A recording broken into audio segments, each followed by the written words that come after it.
Good morning. Hemshech Chaim Beis, Volume 2. We are on page 1177. 1177. Okay, to sum up, where are we? After around 25 pages of discussing Das Elyon and Das Tachten, the perspective from above, the perspective from below, and explaining that these are two perspectives, both within the divine, within godliness, within the Eliki, the Ayin be'emtza, which divides into two. The Ayin of the Yesh Amiti is a divine consciousness that reflects the source. The Ayin of the Yesh Nivra is the divine energy that enters and maintains and sustains existence and relates to existence. So these two levels of Ayin, of have these two perspectives. Das Elyon is the perspective that the Yesh Hamiti is the true yes, the true reality is the source, is the creator, Atzmos. And everything beneath that is Ayin, true Ayin, completely nullified, total bittul. The Ayin of the Yesh Nivra relates to existence. So there it's not complete. The Yesh begins from the bottom up. The perspective is there's an existing created reality, and it is being energized and sustained and maintained by the Ayin of the Yesh Nivra. So there Ayin has a different meaning, not complete nullification, but something of a different substance than our Yesh of creation, something beyond, and something that is not understood by us. And that's how the process begins from the bottom up, Mamata Lamaila, that we start with the Yesh, and we slowly become aware, level by level, of the forces that, the divine forces within existence, and then as we climb, we get all the way to beyond existence. So that's Das Elyon and Das Tachten, a lot of details. This began the section that began the beginning of the Rosh Hashanah Maimer at the bottom of page 1140. We're now at 1177. So we've entered this Maimer after explaining these two days, Lamaila, and all the places, the locations, Atzilus and Biyah. Within Atzilus itself, you have the two levels of Ayin, or the two Das Elyon and Das Tachten, Atzilus and higher than Atzilus. Kesed has both levels. Then we have even higher, we talk about the Kav and the Primis HaKav, the Chitzenius HaKav, Lifnei Tzimtzum, the Etzem Ha'er, Hispashtus Ha'er. So there's a lot of places where he explained throughout Ishtalshalos where these two perspectives are all relative to each other. So then he said, Kishem sheyesh beis deis l'mayla, just as it is l'mayla and elokus and godliness, there's these two perspectives, das and das tach, k'moy kein tzarech li is ba'adam. That's how this mimer began on page 1175. I'm very specific, deliberately pointing out the line, because one of the ways to really keep aligned with and true to the flowing theme of Ayin Beis is to look for those key lines when the Rebbe Rashab transitions into another aspect of this hemshech, of this discourse, and that's the flow that he goes now. That he's looking in the Adam, that we find within ourselves also these two perspectives, and he calls that Yichud Elah and Yichud Tata, which is the Yichud of Havai and Elikim, which is basically when we say Yichud, you could talk about Yichud, that you unite existence with the godliness, but when you really break it down, you're uniting the godliness within existence with the godliness beyond existence, which is called, in other words, Yichud of Havai and Elikim, and that there's two ways, Yichud Elah, Yichud Tata. To explain that, the Maimer began, I'm now just reviewing this particular discourse, 141, the bottom of page 1175. He went into Das. What is Das? Because Das is that mechaber. Das is a connector. Hiskashrus and hischabrus, as he put it. In Moichin, Das is hakor and hargosha. You don't just have an idea, but you relate to the idea. You identify with it. You integrate it within yourself. So Das, therefore, becomes a connector to the person, and a connector between Chachma and Bina, and a connector between Moichin and Midas. Because ultimately, Moichin is an idea that can be separate from us. Midas is when we experience it in a subjective and in a personal and an integrated fashion. So that was the discussion at 1175, 1176. Then he explained Das in the Adam, then he explained Das and Avodah. That is the primary force, as he says in Tanya, 2 places. Pei Gimel, end of chapter 3, and Negeres Kedesh 15, that Das is the primary Avodah because Das is also creates Kiyum, sustains real emotions. They're not just temporary, they're not just Dimyein Shav, they're not just fleeting, but they become part of who we are. And from that, he went, now this, and finally he said that Das also, just as it is, it connects in the human being, connects the human being to godliness, the same thing, Das is the force that connects godliness with the world around us. Gilei Alakuz Ba'elam is through Das. That's the lower part of page 1176. That Das is that thing Ba'elam.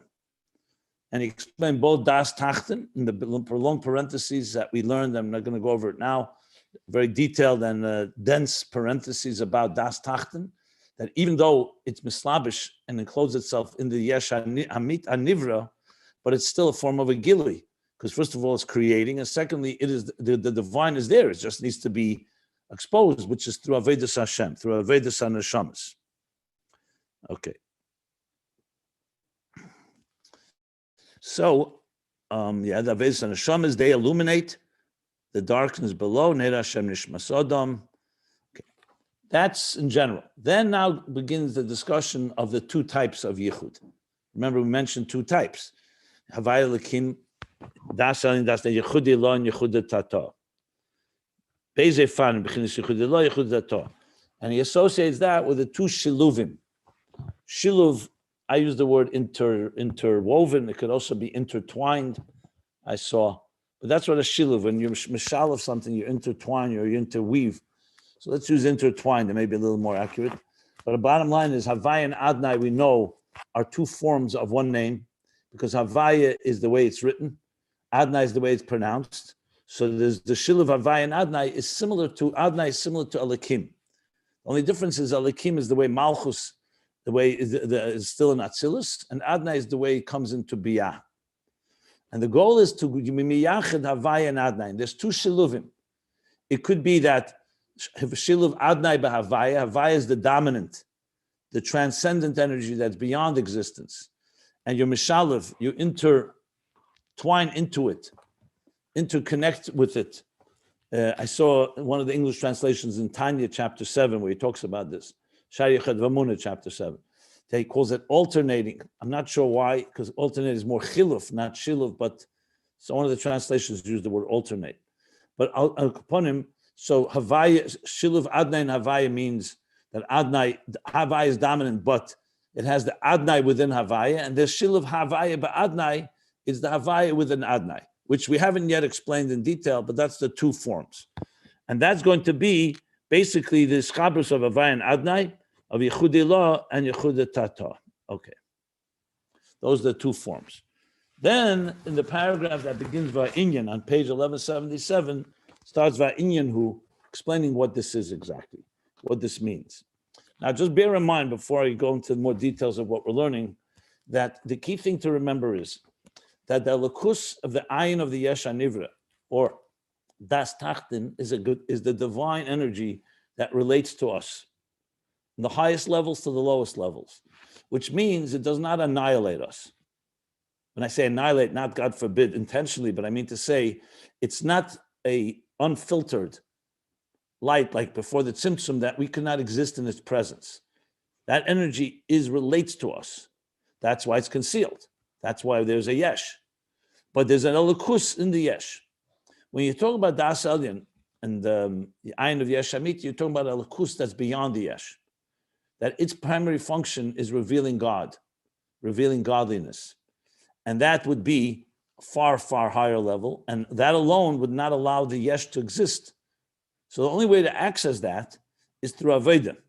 When we work on refining ourselves and refining our containers, and we're able to absorb more and more light, or in different terms, we're able to lift ourselves to higher states of consciousness. Ultimately, the lower states of divine consciousness lead us to higher states, to the points where we can start touching the ayin of the Yesh Amiti. Obviously, first on lower levels and then on higher levels. So very much the map that the Rebbe Rashab laid out why there's Ayin Yesh Amiti and Ayin Yesh Anivra, Das El and Das Tachten on all levels, is because wherever you are, you can always be moving from the lower conscious, divine consciousness to the higher one. This is something to be kept in mind all the time because it's really the bottom line. And the real the application of all of this is it comes down to that each one of us, wherever we may be, depending on our level, is in that state. So when we say in the morning, when we say in Shema several times a day,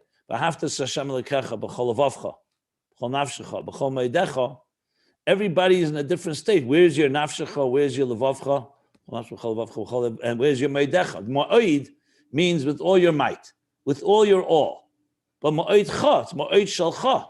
It's more than your regular structured avodah or love of Hashem.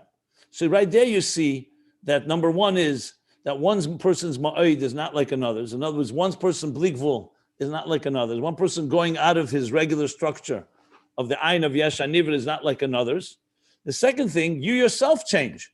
Your b'chol ma'odcha should be different from one shema to the next because you're always climbing and growing. Whether that's the case or not is another story, but that's the way it should be. So all that is really, so all this is meant to be tools and give us the map, but it teaches us also how to find where we are in this context. So obviously most of us are not in these highest levels before the tzimtzum or even after the tzimtzum. It's from very low levels, but nevertheless, as we know, we don't measure what level you're at. Everything has to be relative to the person wherever they are. Because the goal is achdus. The goal is that there should be a full interface between you and godliness. Now, how that works, all depends where you're at, your state of mind, your level of avodah, and as you climb, we're always growing in this regard. So that just, it's vital to state that because that's ultimately what the punchline of all of this is. So with that said, now he's going in to explain the two types of yichud. Okay, so the first, he begins with, so first let's translate Adnai. What is Adnai? If you're going to say Shiluv Adnai ba'Havaya or Shiluv Havaya ba'Adnai, what does Adnai mean? Havaya we're going to learn is the Shema Etzem, Shema Atzmi, Hoya Hoya V'yikech. It's higher than time and space. It's transcendent energy. We'll also need to translate it. But Adnai, as we've learned earlier in Maimorim as well, comes from the word Ant Ishtamuda Oden Al Kula. You are known as the Oden Al Kula. I translate Oden Al Kula, the master of it all. You could also translate the Lord. Lord as a master. I like master, just, I don't know, for some reason it sounds more appropriate. But Lord is also appropriate translation. I believe in Siddur, they translate Lord over everything. Which means that it's God identifying with everything. Because you don't say master or Lord without saying it's connected to something. Master over what? Master. You don't need to call the Etzem like we spoke Hisnasus Atzmi, that level that's beyond existence. You don't even call him a king. Or you call him a king that he's on his own internally, he's just has that personality. So when you say Odan, you're already talking about a Lukus as it is a master or a Lord above existence. So we're going to learn more about this, but that's how he began.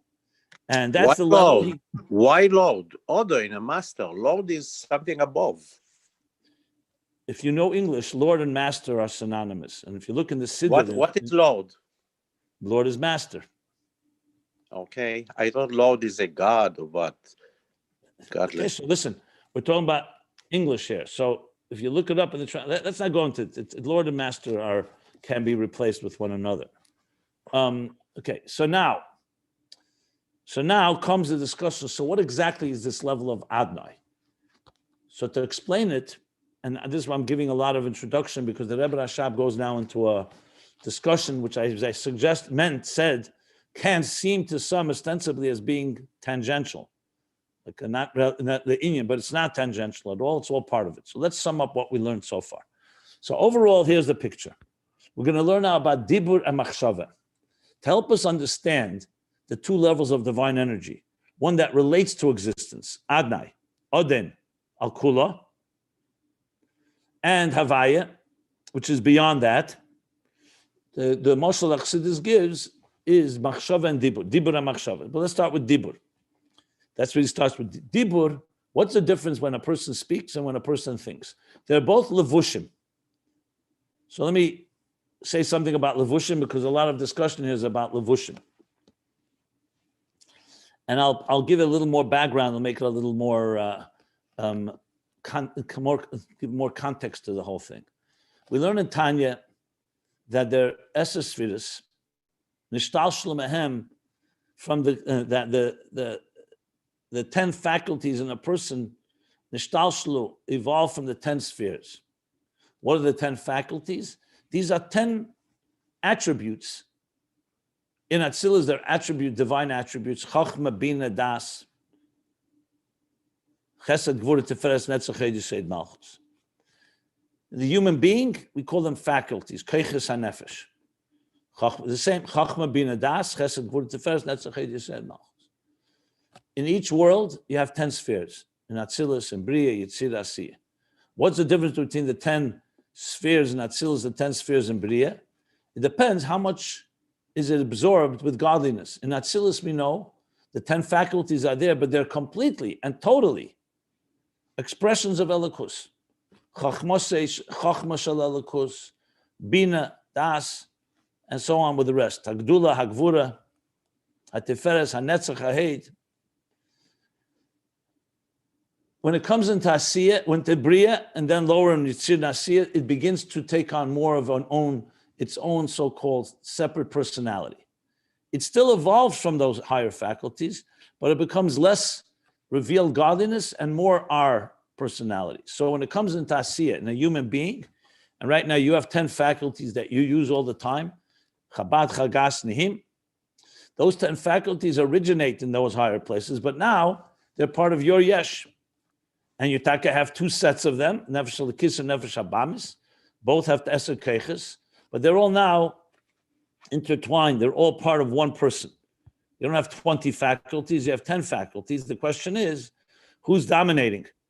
When you use your Chachma, you're using it to learn Torah and Bina and Das and Torah, or are you using it for other things? Could be for neutral things, Rishus, or it could be for things that are not appropriate. As he explains in Tanya. The same thing with Chesed. You can do Chesed, Achnosa Sorchim, Tzedakah, Gemilas Chasadim, Chesed. Same thing with Gvura Tiferes. Or you could, God forbid, do it in the Umazeh, Zel Umazeh, Asa Alakim, from the other side. Why am I elaborating? You'll see in a moment. Then he comes and explains Alter Rebbe that there's 3 levushim.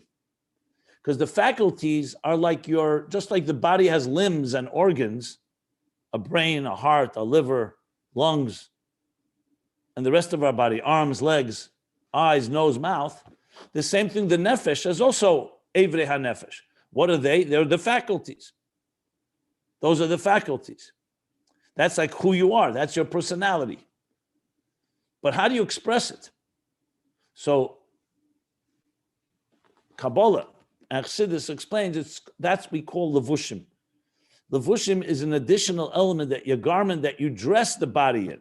So just like physical garments, shirts, a pant, a jacket, a coat, shoes, whatever garments we wear are not part of the body.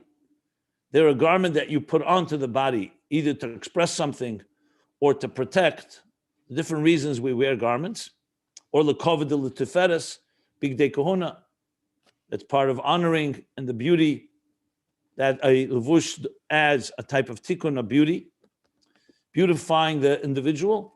Same thing, there's also levushei hanefesh. Levushei hanefesh are obviously not a jacket and a coat, but there are 3 levushim, only 3. Machshava, dibur, and ma'aser. These 3 garments are ways that you express yourself. So the Chabad, Chagas, and Him, the Keiches, is what you express. But machshava is an expression to yourself. Dibur is an expression to another, and ma'aser is when you actually build something or do something in action. What would a person be if they only had faculties and no levushim? There'd be no expression. It would be like your intelligence would be locked in your brain, but you wouldn't be conscious of it. No dibur, you wouldn't be able to communicate with another. Ma'aser, you wouldn't be able to write something or build something based on that seichel. Same thing with midas. You'd have love, you'd have awe, ches, ava, yira, teferes, compassion, everything, but it would be essentially like a locked in a place without conscious expression. So in the forms of expression, there are three forms. Machshav is to yourself, dibur is to another, and maisa is obviously to another as well, but maisa is even more permanent because dibur, another can hear your words, but the words still remain extension of you. Maisa, you can actually write something or build something or do something, and you don't even have to be there anymore. So it's the furthest levush, the levush that actually allows you to activate something and that becomes disconnected from you altogether. Now, what's the difference in dibur and machshava? So he says right at the outset that dibur hu b'chinas nifred min ha'adam yesem min ha'machshava. Dibur is more separate from a person more than thought. He doesn't say thought is not separate. He just says dibur is more separate. But to understand that well, the next section, the entire section until the middle of the next page, 1178, is all about machshava. So you basically, the Rebbe Rashab in his classic style, in imitable style, dissects what is machshava as a levush, both sides of it. Now, let me just say one thing, which I didn't say in the previous classes. I saved it more for Sunday when we elaborate more. If you may recall a while back when he was speaking about the connection between the lakus that's higher than existence and bring it into existence, he stated from Eitz Chaim that there's four levels: Eidus, Kalim, Levushim, and Heichalis. And elaborated upon that there are four levels. Eidus, of course, is the most revealing of the divine. It reveals the source. And they're all not the etzem, obviously. Kalim is the second level. It conceals more, but a keli to an oir, the oir and keli connect. Levushim conceals even more and is more separate. And the heichel is the farthest in these four levels. And there, from there is the root of the parsois. Parsois are the partitions and the curtains that conceal and separate one level from another level. So you may recall when we learned that, and I explained it then, but I'll explain it now as well. This isn't just understanding the anatomy and the dynamics of how we function and how, say, the shtalshalis function. That there's Eidus and Kalim and Levushim and so on. Like in the context of what we just said, the Keiches HaNefesh, the Eir HaChochmeh, and Klei HaChochmeh.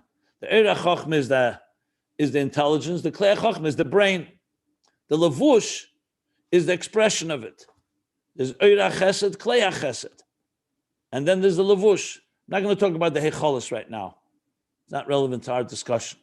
So this isn't just teaching us the structure of existence of the human being and of the cosmos.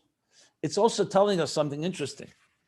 In the process of us relating to godliness, we need all these levels because each one of them is another state of interface with either the focus more on the godly or the focus more on the individual, on the existence. So Oyer, as we've been learning, is the most reflective of Elikus. It's always attached to the source. It's a revealer of the source. It's not the source. And an etzem is beyond Oyer altogether. But Oyer, from once there is an Oyer is a revealer. The question how much it reveals. Before the tzimtzum, it's completely unbridled and infinite. After the tzimtzum, it's a kav, hagvul, habligvul.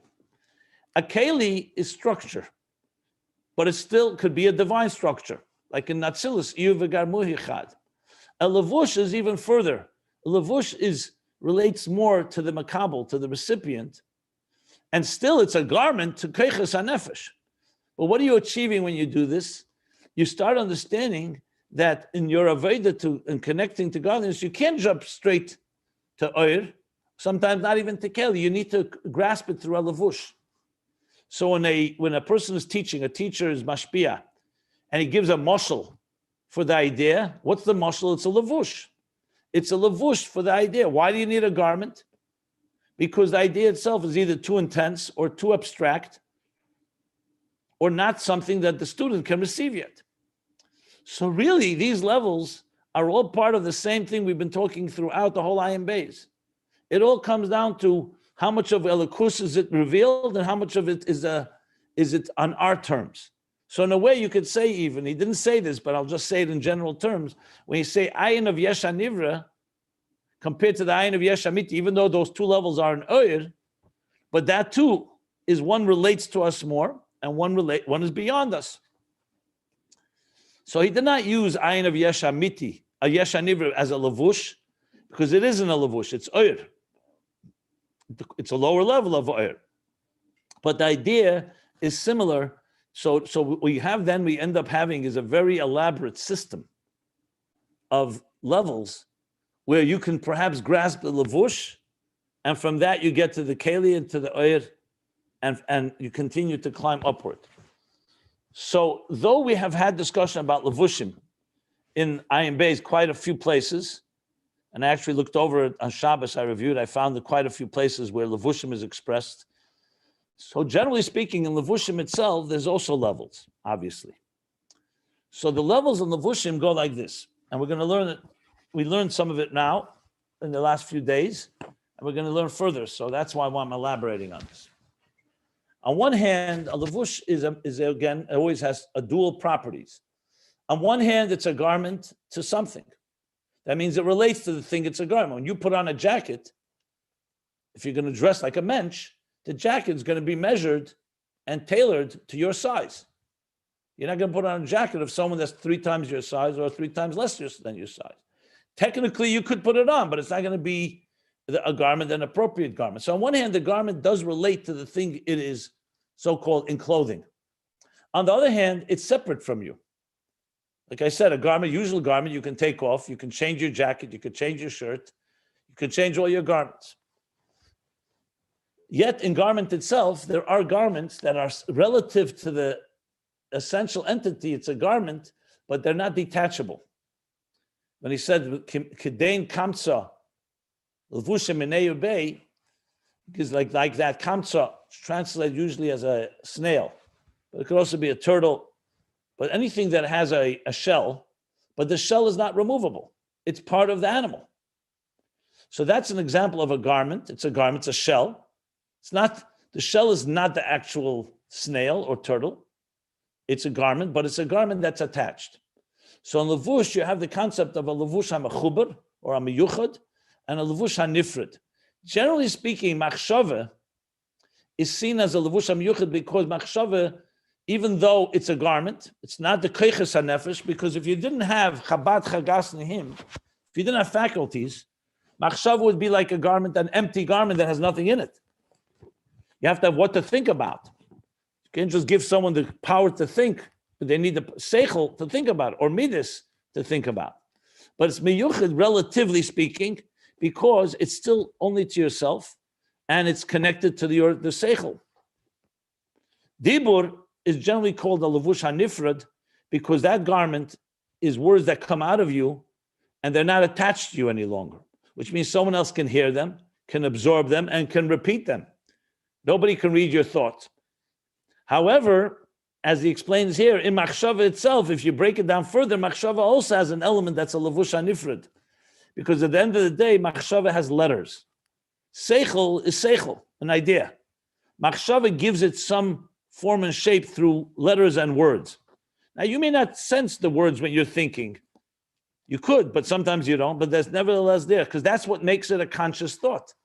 Why is it when you have millions of ideas in your mind, you're right now thinking about the concept of, let's say, machshava dibur, or the concept of 2 + 2 = 4, or whatever it is, what's the difference between the ideas in your brain that you're not actively thinking about right now and the ones that you are?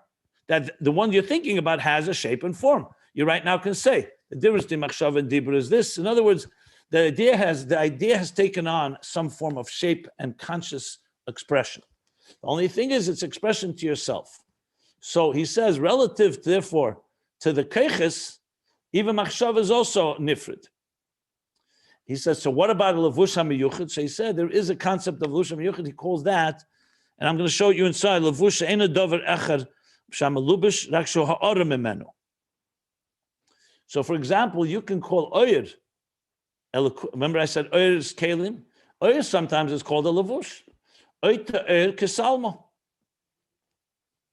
He wraps himself with light like a salma, like a shirt, like a garment. So Eir is sometimes referred to as a garment compared to the etzem. Why is it a garment? Because it's a ha'ara. It's a reflection. It's not the thing itself. So that's what he distinguishes right in the beginning. And I'm just going to go over it. And he says like this. Machshava gam shu gam ken levush ala nefesh. So machshava is also levush, just like dibur. V'halevush hari eina atzmus hadover ki'im k'moi dover acher hamalbish. And he says, so machshava is k'moi dover acher. Keep that in mind. K'moi. So there's a dover acher, meaning a separate entity. That would be dibur. Machshava is like a separate entity. And then there's a levush in the parentheses. He says that's not a dover acher. That would be only ha'ara. So levush. But levush ha'machshava liyeshi esis hamalbishim, because machshava does consist of letters that enclose the idea in letters, which means letters and words. It's kamoi. It's like a separate thing. But yet he's going to qualify shortly that machshava, on the other hand, is closer garment than dibur, of course, which we'll learn about later. But because he's really going into very details, that's why I gave this whole introduction, because the Rebbe Rashab is really showing us that even in levushim, even in machshava itself, there are levels in that sense. Okay. But the levush is not for yourself, right? The levush is only for the next one, not for yourself. He did not say that here at all.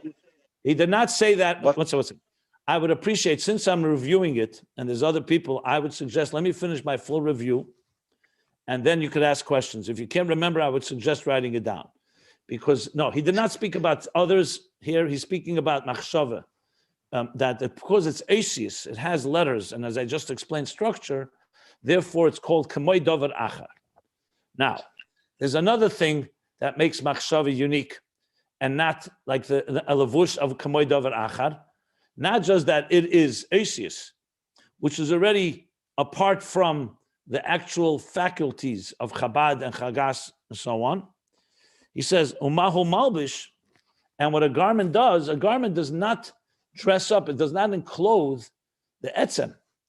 Machshava can only express the giluyim of seichel, not the etzem of the person. So I'll read that inside. Umahu malbish harirak hagiluyim shala nefesh. It's only the giluyim of the nefesh. So basically, a levush has two ways that you can identify why it's separate from the entity. One is because it's already kamoi davar acher, because it's giving and adding on something, which in this case is letters and words. The second thing, because it doesn't express the etzem, it's only expressing the that which is expressible, that which one is conscious of. Because like he says in the parentheses, we learned this. I'm just going over it now. The ala atzmus ein shaykh levush, on the etzem of something. This atzmus can be both atzmus lamaila, atzmus of the adam as well. It's no garment. A garment is only, let's say, on a very simple level. Why do you put on a coat when it's cold outside? Because your body gets cold. You don't need a garment for your soul. You don't need a coat for your soul or for your atzmus, for sure not. A garment only works something that is exposed to something. There you can put a garment. So garment is not shaykh ala atzmus.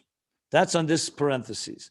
This parentheses itself is a little dense, so I'm going to go over what we learned just to review it one more time.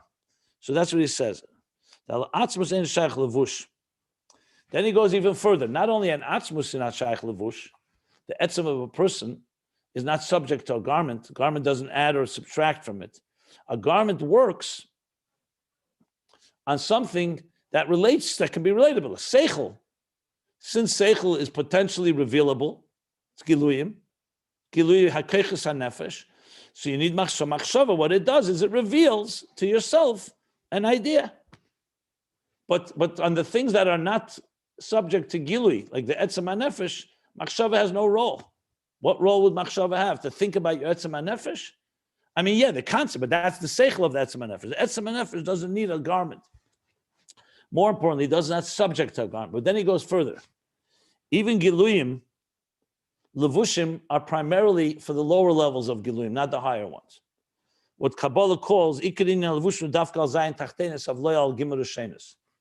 Spheres break into two groups: the three top ones, Chabad, or sometimes Kachab, Kesach Chachma Bina, and the seven lower ones, Chesed through Malchus. So generally speaking, it says in Kabbalah, Chassidus talks about this, that levushim are primarily on the 7 lower levels of Giluyim, not on the 3 higher ones. Okay, but you'll say, 1 second, we just spoke about machshava being a levush for Chabad. That's correct, but nevertheless, it's far more stronger levush for Midas than it is for Chabad. He doesn't explain that here, and it's a good question to understand that. What he does bring is a physical example, that's why lo yesh levushim u'kamei shal haponim lo yesh levush. That's why we don't cover our faces with a garment. You cover your body, you cover your legs, but you don't cover the face. Even when you wear a hat, you're covering the top of your head, but the face remains exposed. That's a seder al pi Torah. That's why he says, because the face represents the gimel rishenis, it's your primary faculties, and there's no levush. So I just pointed out, so the question is, so why does there levush on Chabad, machshava? Leave that question for now, we'll get back to it. But that's what he says now. So what do we see? What's his point? His point again is that machshava, that levushim, are not only not on the etzem, they're also not really as much on the Giluyim as they are in the Giluyim themselves. They're on the lower levels of Giluyim rather than on the higher levels of Giluyim.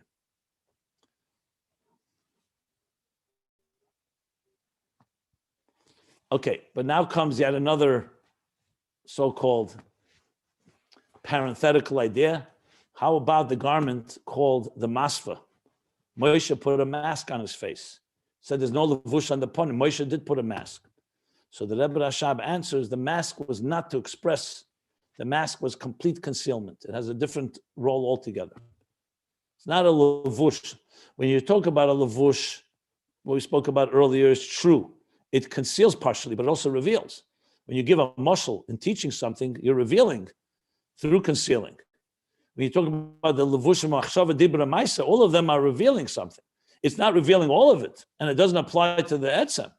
But the masfa's role was not to reveal. It wasn't because they couldn't see the light, so make a mask so they could see a reflection of the light. No, the masfa was a complete concealer. It was a total mask. Moshe's face was completely concealed. He'll explain in a moment what the role of that is. So Moshe Rabbeinu, as he says, I'll just read inside, that's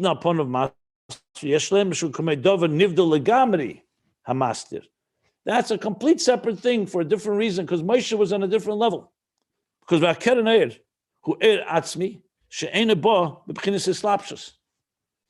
face of Moshe that was radiating was a atzmi. It wasn't a gili that a levush would help channel. It's not like you see there's an oyer, but in order for us to receive the oyer, we need a filter.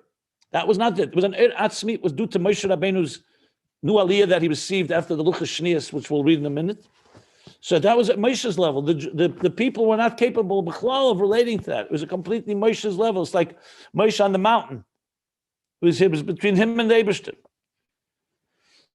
So therefore he needed a levush, and that eratzmi is not shaykhis to levush, the slapshus.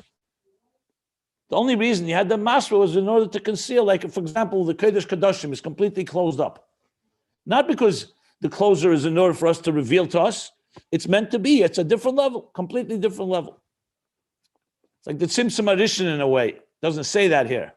Tzimtzum Arishin is B'shvil HaGili, correct, but it itself is a complete concealer. What its role is, we're going to read in a minute. What was the purpose of the masfa, besides to allow them to look at Moshe Rabbeinu?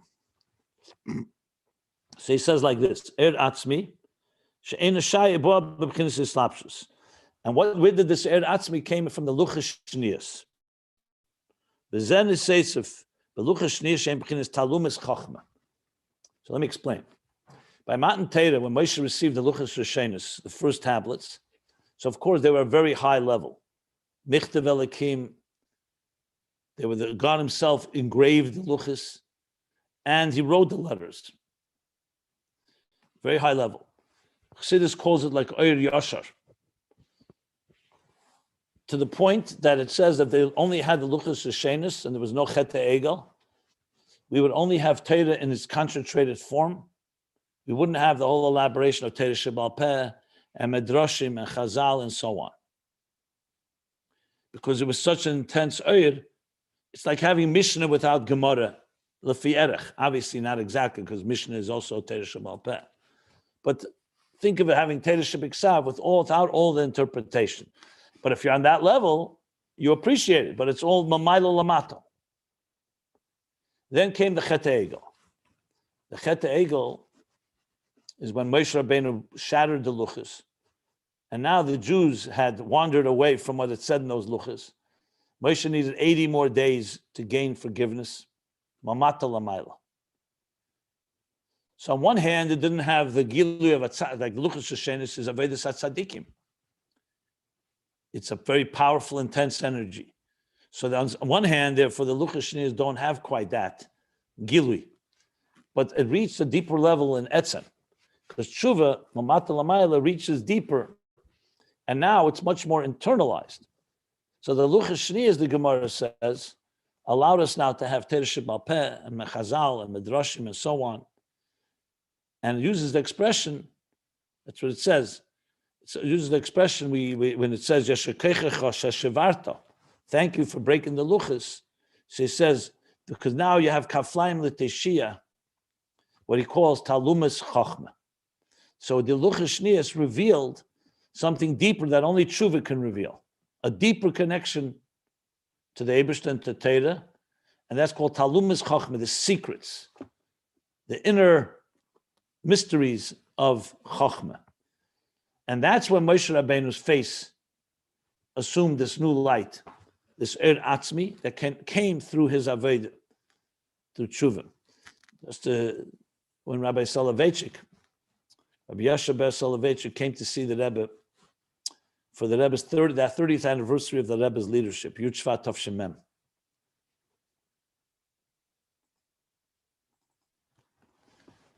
So on his way home, so the Rebbe, if you remember, there's pictures, and those that were there saw the Rebbe stand up for him. And when he left, the Rebbe also stood up. And so on his car on his way back, so Rabbi Schechter, who had accompanied him from YU, Herschel Schechter, there's a different Schechters, this was the older one, asked him, so what was his impression? So he said the following, he said that when he knew the Rebbe in Berlin, in the early years, the Rebbe was a Talmud Chacham. Now the Rebbe is a Nasi. And he explained the difference. He said, when Moshe Rabbeinu came down from the mountain the first time, on Shavuos, came down after 40 days of receiving the Torah, he was a Talmud Chacham. He spent 40 days and 40 nights learning with Eibishter. He was the biggest Talmud Chacham. He says, when he came down the second time, Yom Kippur, and gained Tshuva, Salachti Kidvarecha, he was a Nasi, because he was Moshe Nefesh for his people. The first 40 days was a great level, but he didn't have to, there was no challenge, there was no crisis. So you didn't see what he wasn't tested yet. The second luchas came after Mesiras Nefesh for the people. So he said to this, they said, that's the difference, a Talmud Chacham. Moshe was a Talmud Chacham, luchas Sheshenish, but he was a Nasi with the luchas Shnias. He became a leader because he had defended the people and he had gained God's forgiveness. As we say, Yom Kippur night, Salachti Kidvarecha. And that's when he said, that's when his face began to shine in a completely different way. His Chachmas Adam Teir Panav, a face shines, every Chacham has a glow. But that type of glow that comes with a Nasi, that was an interesting insight. I just thought it helps understand a bit this idea. So bottom line is, so what happened by the Luchas Shnius was Megala Atzmi in Moshe. Atzmi is beyond Levush, we said. But yet it was so bright, what could they do? The only thing was to put on a masva. That's what he says here. So masva is a completely dover nivdal. It's not a levush that comes to reveal in any given way, like machshava, dibra, maisa, or any other garments, like oyer. The oyer is still oyer. It just serves like a levush. It's filtered, like you put on a curtain on a window. That's a levush, but it's not a dover master legamri. That only comes when you need complete darkness or complete covering.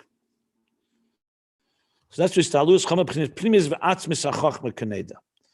So now the question is, since he's already talking on the topic, what is the role of the Masva exactly? What was his purpose? So he said the Masva was hislapshus be'inyan habirurim. The hester of the Masva is similar to what we learned earlier, the parsois. Remember I said, Eiris, Kalim, Levushim, Heicholis, parsois.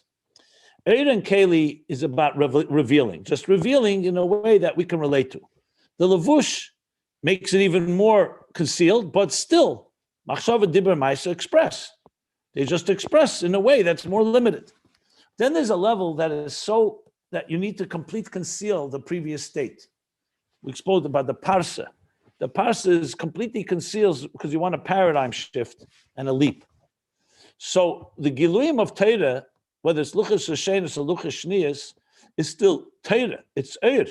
Torah Eir. The only difference is Etzem Eir or Gili Ha'er. Etzem Eir, which was revealed by the second Luchas. But the purpose of Torah is that we should take Torah and do Birurim in this world. How can you do Birurim if Eir is dominant? So we learned earlier, that's why comes the Parsa after Atzilus. What does it do? It conceals the light altogether. So allows for a Yesh to emerge, and then you have Birurim. You don't have Birurim where there's Oyer, even a minimal amount of Oyer. So the Masva, he says, is the Avodah is to allow, the words he uses here, Shazoi slapshus be'inyan habirurim. But that, so then you just said before that you can't have slapshus when you talk about Er Atzmi. So he says in the parentheses, Shehi slapshus shalei ba'adroge. It's not the regular levush that is in an orderly fashion. You go from Er, Keli, levush. This is a particular leap because this is a complete concealment in order for there to be yesh, so it can be birurim. Because there's a second, Luchas Shnias, yes, brought out the deeper Atzmi, the Talum is Chochma, but another thing happened now. It says the Luchas Shnias, Liyas Inyan Birurim. There should be Birurim. So like we said before, the Luchas Hashanus had the mile of Tzadikim. Tzadikim are not so immersed in Birurim. They are mamshech Eir. The Eir automatically refines existence. But the Luchas Shnias came after the Chet Egel. So on one hand, yes, now Tshuva reaches deeper, but now you're immersed in existence more. So the Luchas Shnias also, in a sense, solidified the need and the power of Birurim. And now through Birur, like Moshe did, through Tshuva and Birur, you can reach the Eir Pnimi. Just as Moshe did when he received the Luchas Shnias. So the bottom line is, this may sound like a digression. I would argue it's not, because at the end of the day, all this is relevant to the whole picture of how much are we relating to the Elokus. So even the Masva, this is not the theme of this section here. He wants to focus on Machshava, Dibur, and Adnai, Adnus, the idea where God relates to existence, which is going to relate to Dibur. But in the context of speaking about Levushim, we now have a bunch of levels. And I'll sum them up. Levush 1 is like Oyer or Ha'ara, and it's Mechuber. It's not a Dover Achar. It's not a separate thing from the garment, from the one that's dressed up in the garment. Number 2, Machshava, Kamoy Dover Achar, because it has Asius, and it's only relates to the Giluyim. Then number 3, you have a Masva, which completely is a complete concealer. And number 4, which we're going to learn soon, is the Dibur. That's lower than Machshava, but not quite like a complete concealer, like a Masva, like the mask. And there's more levels for sure in between, but that's what we take out from here. What's still unclear, to me at least, and I think the answer maybe lies in what we just learned. So if Machshava, if Levushim is only on Zayin Tachtenis and not on the face, what about the Keches of the face, which is the mind, Chabad of the mind? Why do we apply Levushim there? So I was thinking maybe because ultimately maybe the conscious elements of the mind are the Zayin Tachtenis within the Gimel Rishenus. In other words, we don't necessarily relate to Etzem HaMechin. Machshava is not the Etzem of the mind of the person. Machshava reveals the Zayin Tachtenis, in other words, so to speak, the 7 lower levels in intelligence itself. That's how I probably explain it. But that's a Yesh Lema B'derech Efsher, because he doesn't say that, doesn't even hint to it. But that's probably the explanation. So ultimately, the levushim, when you teach, when you're thinking or speaking or acting, machshava dibra maisa, as much as you're thinking, you never really touch the etzem of the meichin. So the gimel rishenis of the gimel rishenis, so to speak. That would be how I would answer that question, at least for now, till. Is Koim Adaite the Rabbi reaching the gimel rishenis in the gimel rishenis? I just said, even what I just said is speculation. That for sure is complete speculation. Not necessarily. The Rabbi could be not. I'm not sure. Let's say even if it is, but that didn't come through Machshava Dibra Maisa. That came through 40 years of internalizing. That came through maturity and other things. It wasn't, why couldn't the teacher reveal through his Machshava Dibra Maisa and why did you have to wait 40 years? Because there's something that happens. So even if it is touching Gimel Rishenis, it's not a stira. We're talking about levushim that are revealing. In other words, when you think of an idea, you're already thinking of the idea that relates to being thought. It's some type of revelation. Whereas what you reach deeper levels, like Koy Inish Adaita, could be more the atzmi of the seichel. It's possible. But it's not a stira to this, because the point here is the expression of it. The levushim, in other words, levushim are masim to an expression. It's not, if there's no expression, the levush doesn't have a role to play, except like he says with the masva. That's a different role altogether. There, it's meant to conceal an entire entity in order to allow for birurim, for a whole new, like tzimtzum addition. Tzimtzum addition is not called a levush, it's called a tzimtzum derech siluk. It's b'shvil hagili, and the whole purpose is to reveal. But technically speaking, at that moment, you need total concealment. You can't even leave a ray of a kav. It has to be a total darkness in order to allow to a new paradigm, a separate consciousness to emerge. Okay, good.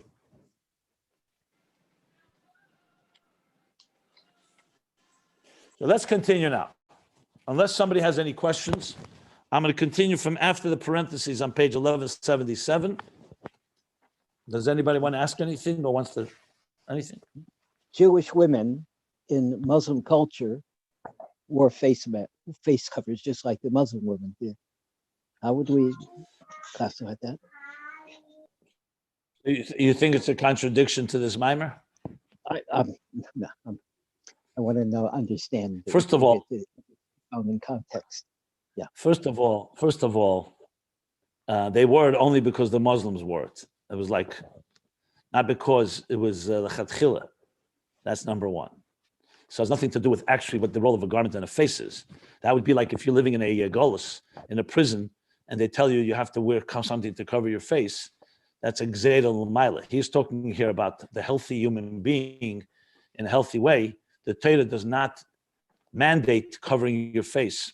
And generally you don't cover the face. Even when there's tznius. It's not, they didn't wear it because it's tznius, they wore it because the Muslims did it. So that would be my simple answer, Balabatish answer. Okay, I thought it sounded like it was but the way it's meant to be, not the way. What? The way the Rambam spoke about it, he wasn't negating it because of.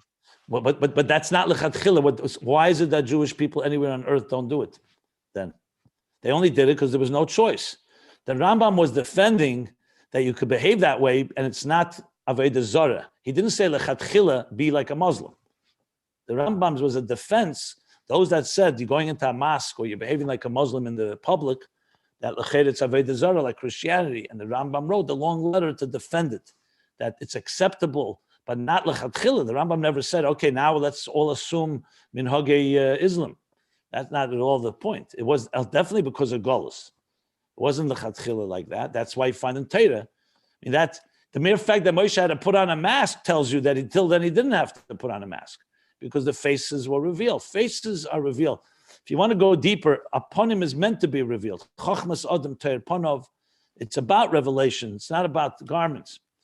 We learned in volume 1 about the Metzach that it reveals a Iratzmi even. But let's go on here, okay? Okay, thank you.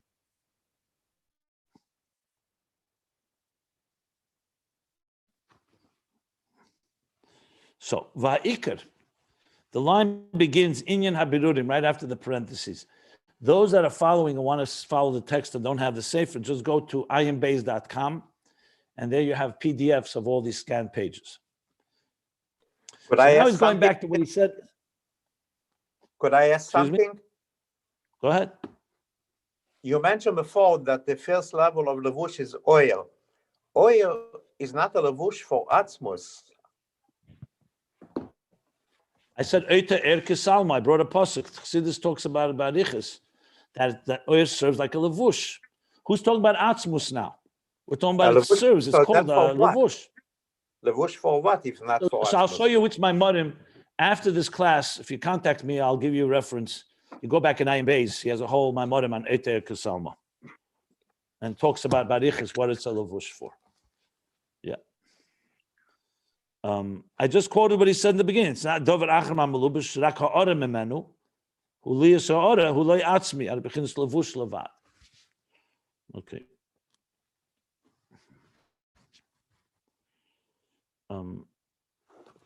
As a matter of fact, it's even in this volume, I believe. Eita Erkesalma. Definitely in volume 1.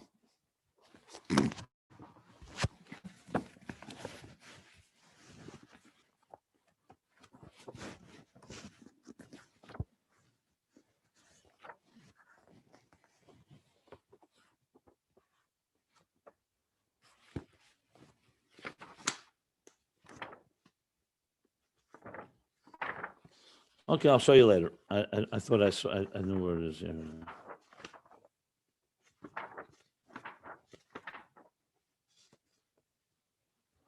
Look at Peder Kufya Test in Ayin Beis, chapter 119.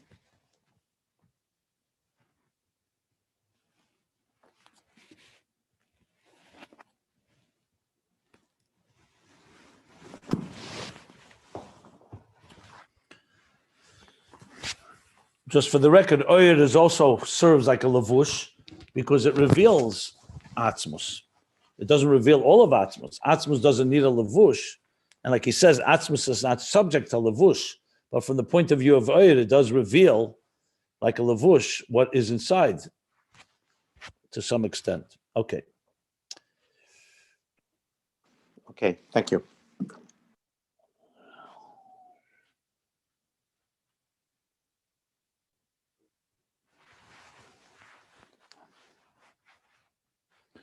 Va'ikad de lavush is going back to what he said before the parentheses. Remember, he said two things, that machshava is oisius kamoy davar acha, like something else, and also that lavush, he goes back to those words. Va'ikad de lavush, the primary role of a garment, shaykh rak begili keches hanefesh. It only relates to the gili, the relation of the faculties of the soul.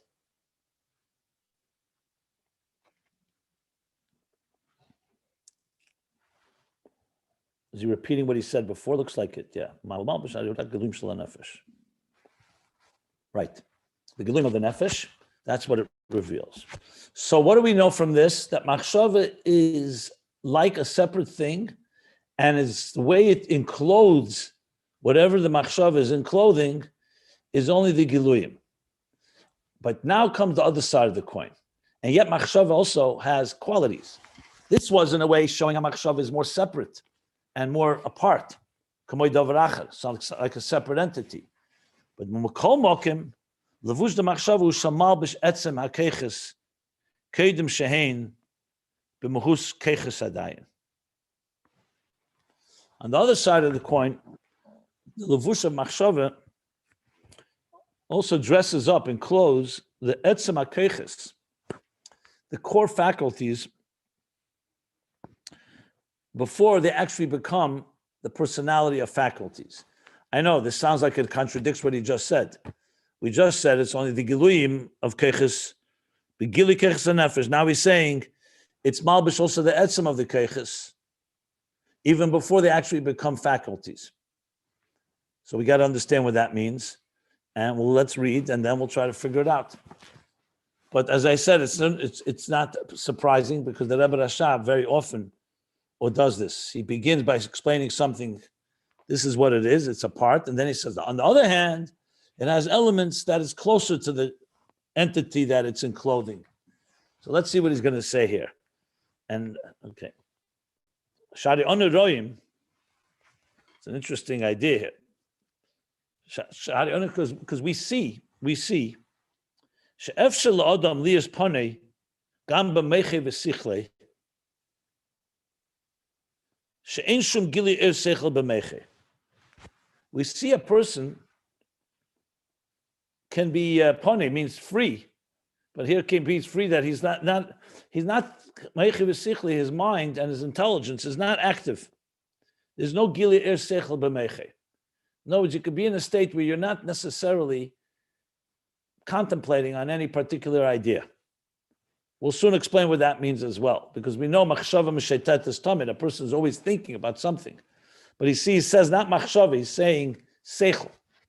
So a person could be poni, gam b'meiche v'sichel she'en shum gili er seichel b'meiche. Now gili er seichel doesn't mean he doesn't have intelligence in his brain. We're not talking about the power of intelligence.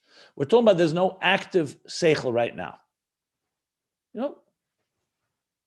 Now, does he mean like daydreaming? Does he mean like just neutral? We'll soon see. So please be patient because we're learning it together, and let's see where he's going with this. Ubilti machshava. And if you didn't have the levush of machshava, which is conscious thought, remember, machshava is not an idea. Machshava is never an idea. Even though it sounds like, I have a thought about this, I have a thought about that. Machshava is the consciousness of an idea. You being aware of an idea. Like I said, in your mind right now lie millions of ideas. Everything you have learned, everything you've assimilated, everything you've assumed in your mind, knowledge, data, information, is all there. It's like an information in your hard drive. But the hard drive doesn't mean it's being accessed right now. So you have in your hard drive, let's say, files. Then when you press a button and say, let me access a file and read it, that's what machshava does. Machshava activates a particular idea in your mind and makes it a conscious thought. So if there were no ideas in your brain, if you had nothing on your hard drive, machshava would do nothing. It doesn't have any power. All it is a garment. On the other hand, if you have seichel and you don't have machshava, it's not the conscious thought. It's all the ideas that are always inside of you. Doesn't mean you can't access them. But it means right now they're not being accessed. So he's saying, we see that a person could have a situation where there's no particular idea. Ubilti machshava. And without thought, any yochel liyas afil rega echad.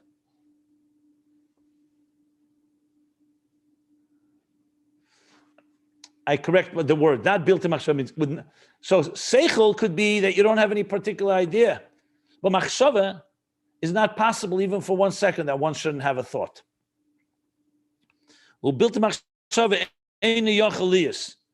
Meaning without thought cannot be possible. Even 1 second. Even when a person is not thinking about anything.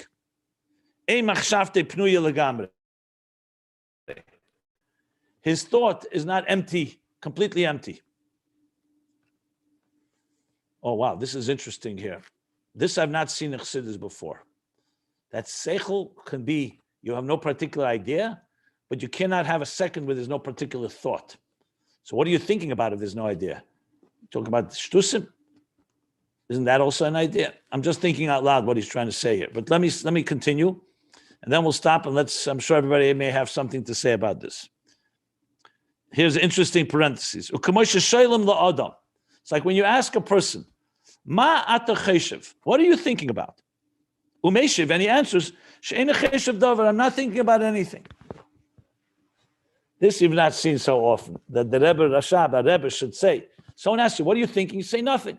This happens all the time, right? Your spouse asks you, other people ask you, what do you think about? You say, Eina cheshev davar, I'm not thinking about anything. Ube'emes hu cheshev. In truth is, you can't really say you're not thinking about anything. That's why it's appropriate. Why are you asking somebody, what are you thinking? Maybe just like speech, if he's not speaking, he's not speaking. Why do you assume he's thinking about something? So the Rebbe Rashab says, from the mere fact that you ask means it's impossible for a person not to think.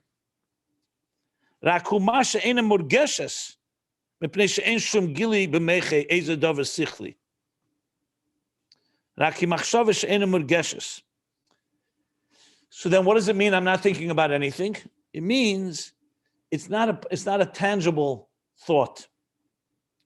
Because there's nothing being revealed in his mind. And nevertheless, there is thought.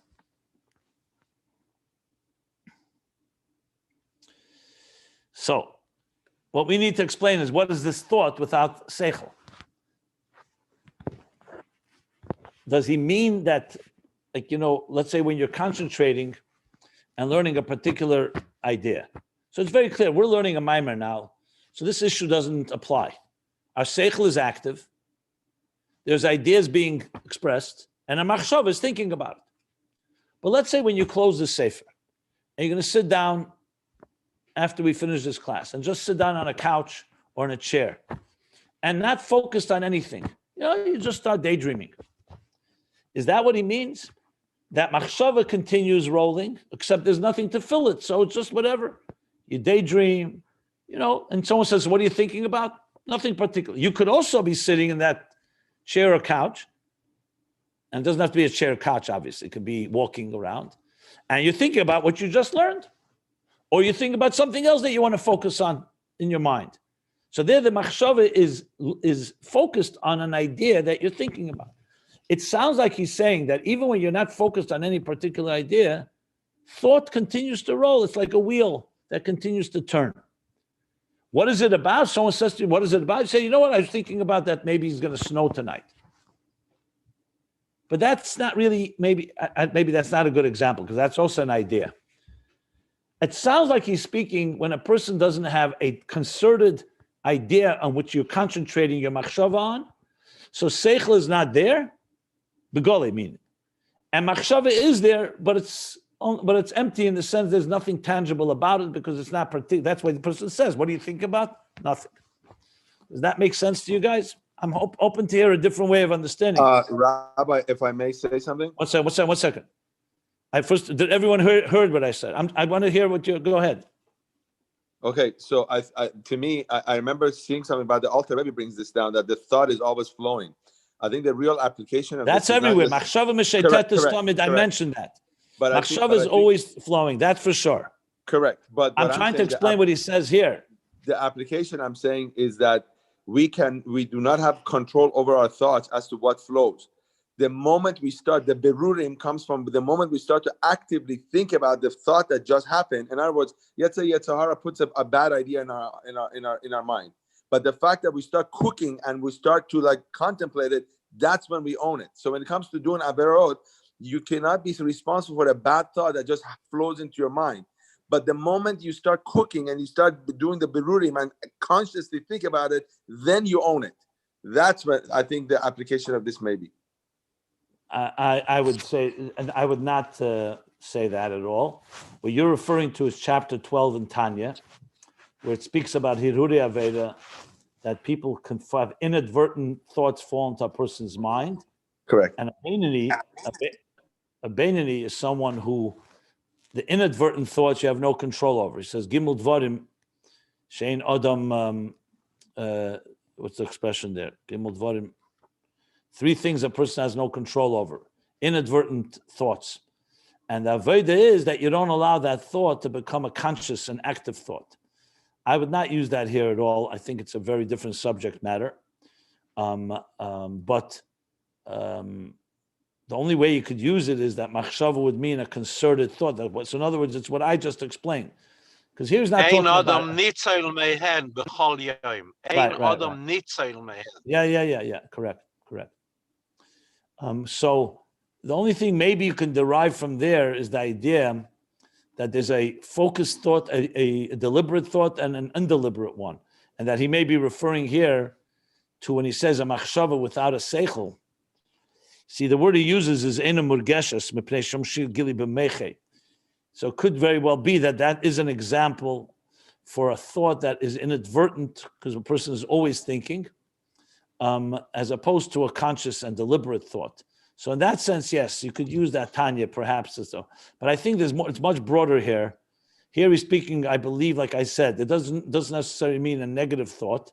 It just means a thought that is not to focus on a particular idea. I mean, I explained it the best way I can explain it. I gave an example where when someone asks you, what are you thinking about? You say nothing. So you can't say you're not thinking about anything.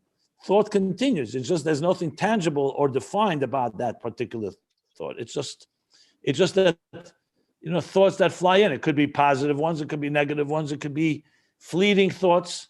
It's like, machshav is just simply the idea that the brain it's like breathing. The brain breathes through thought. Thought is the way the wheel continues to turn, no matter what. You could think of dreams, for example. Dream is not focused on any particular idea, usually. So what is happening? The machshava is rolling, and there are different types of dreams that pop up. Weird ones, wild ones, bizarre ones. Some of them you remember, sometimes you don't remember. That may be also an example of machshava is just rolling, and there's no particular conscious idea that's being focused or addressed. Anyway, so I would say to the first person who spoke that you could take from there the idea that there are inadvertent thoughts. Yes, that would make sense because there's always thoughts, but not necessarily negative ones. That's what I want to make clear. He's not talking about negative or positive. He's just talking about machshava versus seichel. So he hasn't yet concluded the point he wants to make. So anybody wants to add anything to this subject matter? The only thing one thing I can think of is saying that there's kind of thoughts that you just don't remember, like a baby, or while you're sleeping, you're also thinking, but it's not, but you don't remember it. One second. Let me make something clear. I explained it in an explanation that I find is a very good explanation. Are you suggesting a different explanation, or are you adding to it?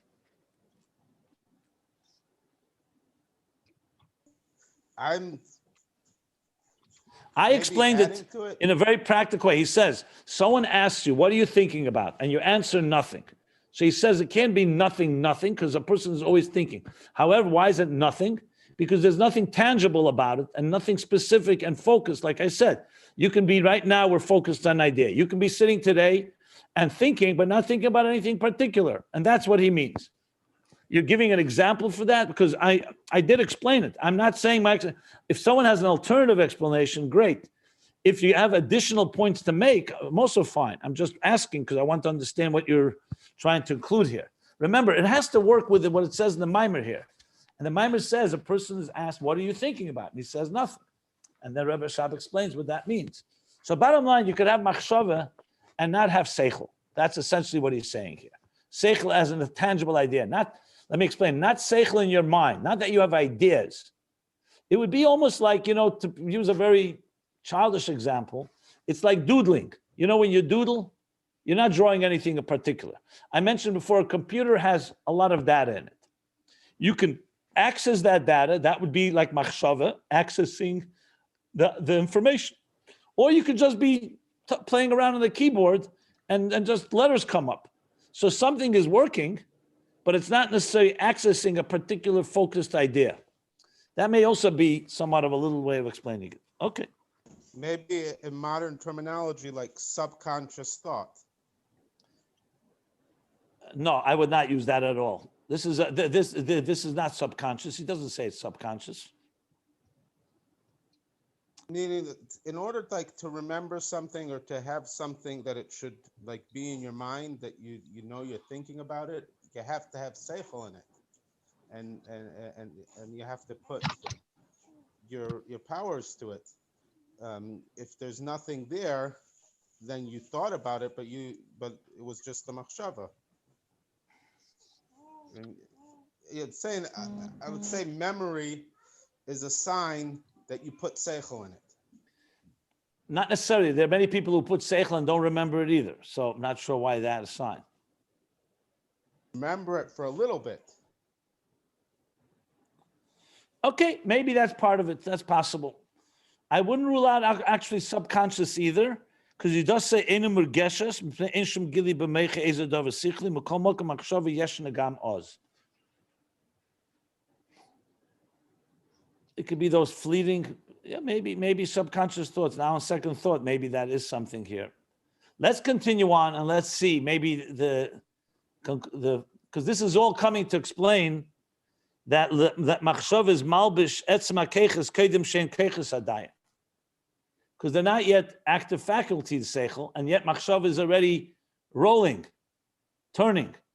Machshavet mishetetus, it's always moving. Thought is always moving. Yeah.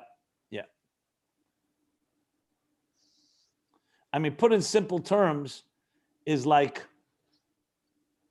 just like you say a person is alive all the time. There's no such thing as, God forbid, a hefsek.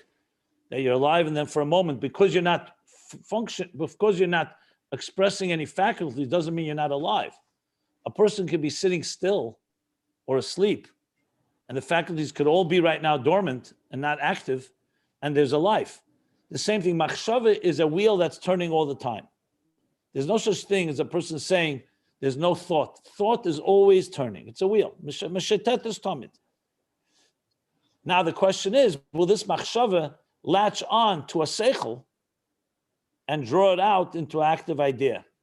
So it could very well be, also doesn't mean daydreaming necessarily, as I said before, just means the machshava, there's something in the mind called thought, the thought process, that's always rolling. Sometimes it has real content, sometimes it's just turning and waiting for that moment when seichel will become active and the machshava will then express that idea. That may also be a way of explaining it. In other words, that the Eibishter made that the mind should always be active. The mind as in the machshava of the mind, the thought process.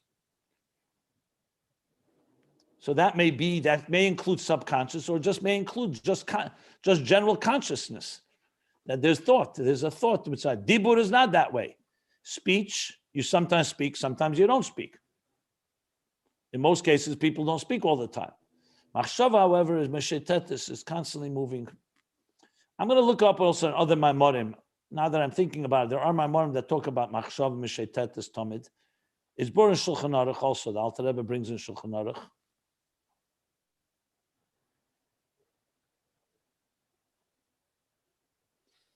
So it could also be, you could say, focused thought and unfocused thought. May also be a way of distinguishing between the two. So what do we see from this? V'hainu, I'm continuing. Sha'amachshava milabeshes es keich ha'seichel, that thought encloses, dresses up in clothes, the power of intelligence, seichel, hasheru mizgala b'moyach shebereish, that resides, dwells in the brain within the head, or the mind within the brain is better. The mind within the head. Okay. So we see from this that machshava is already at work and doing some labeshes, even though there's no active no active personality and expression of an idea of seichel. In other words, it's been working in the background all the time, machshava. So it's a lavush, but it doesn't yet have an expression of a seichel. It precedes the seichel. That's what he's saying here. When is that? When there is a mitzias hamoyach with no seichel? He doesn't say mitzias hamoyach. He says mitzias hamachshava. When are you having machshava without seichel? We just talked about it. That's what we've been talking for the last 15 minutes. Examples of when you're not focused on thought. It could be, yeah. In other words, it doesn't mean that, it means it's not particularly about any particular seichel and idea. Let's see, he didn't finish yet. Let's see, there's another parenthesis now. Like when we say a person feels that they have intelligence in their mind, even during the time when they're not particularly involved and in muskolis, in ideas. In other words, even if you're sitting and doing nothing, so to speak, and you're not particularly focused on anything, you still sense that you have intelligence. So where's that sense coming from? That's the Eir HaSeichel, that's the power, the light, the energy of intelligence, which comes from the Koyach HaMaskil, the power to conceive. So in other words, it's not only when you're thinking of an idea that you sense intelligence. You could be sensing that you have intelligence even before you actually conceived of an idea. V'hu inyan. One second, let me just see this 1 second. This parentheses is not such a short one. Oh, okay. This parenthesis This goes is all very the way. powerful what he's saying now. Okay, 1 second. So let's learn it inside. 1 second. No place on nefesh here. This parentheses goes all the way. Oh, wow. It's a good 20-line parentheses. Let me just see one thing here, 1 second.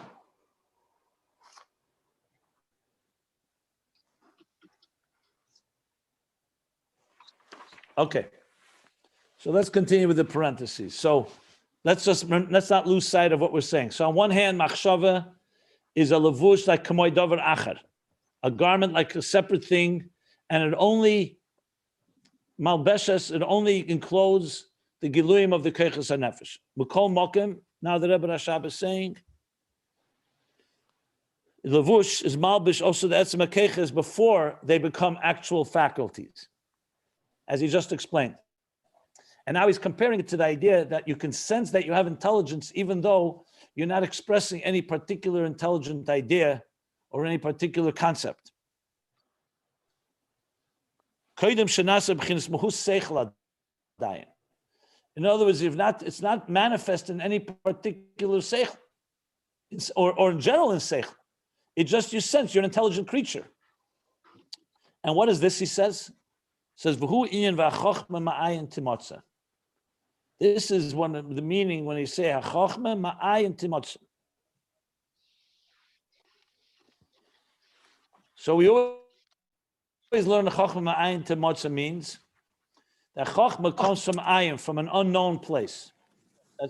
That's why you feel like here's the chochma. You feel like a flash, a spark, but you can't know where it came from. You know it came from somewhere, but it remains like, where did that come from?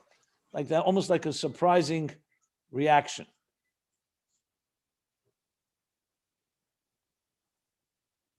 Okay. So he's now going to break down Achochma Ayin Tamotza at 3 levels.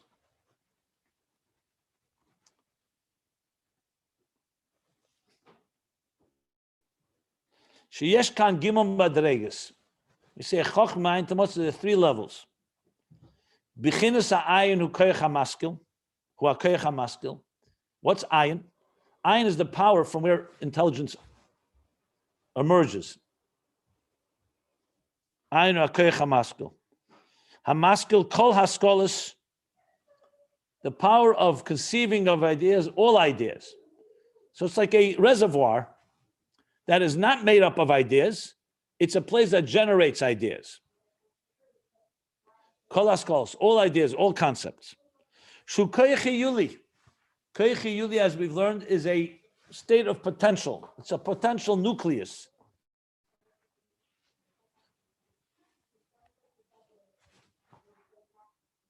We've learned this before as well. It's not in the mitzias of seichel. So essentially, seichel is when you have active idea or active ideas. Koyach hamaskil is not koyach hamischased. It's not the power to do kindness, to chesed. It's the power for seichel, but it's the power that generates. It's like a generator of electricity, but the electricity isn't yet manifest. That's the level of keser shebechachma. So ayin is koyach hamaskil, koyach yuli, keser within chachma.